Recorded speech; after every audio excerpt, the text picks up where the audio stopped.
Hi everyone!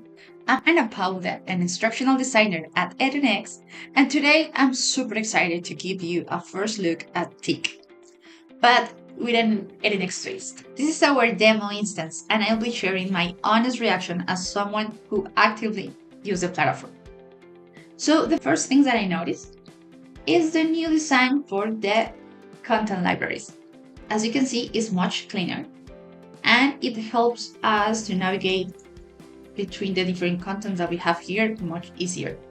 And for those of us building multiple courses at the time, this is a big productivity boost. The second thing that I noticed that I have been waiting actually for a long time now is the analytics in contents. That means that we don't have to go to the LMS to access to the analytics of aspects. Right now, we can just click here in this button and we have all the analytics just right there in our course.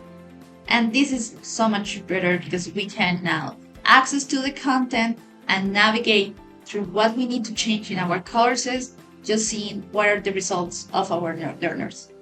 The third big change that I noticed here is the design of the studio interface. So it's much lighter and more intuitive, actually. We have been seeing these little changes since Palm with the use of MFPs, and that has improved our user experience as an educators, but also make better the user experience for our learners. But right now, for example, in the unit, all those changes are visible and easier to explore, which takes me to the fourth thing that I noticed here, and is that now we have more components available just to use.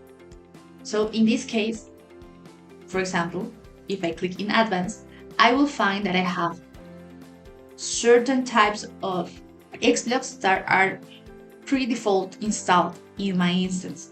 And that obviously saves us a lot of time because here we have the Google document. That's something that most educators users use continuously. The LTI consumer, that is one of the biggest tools that OpenEdX has. That's great.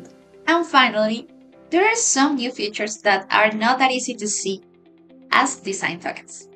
This is a step forward in making customization easier and more consistent. Institutions can now align the look and feel of their platforms with their brand without hacking the code.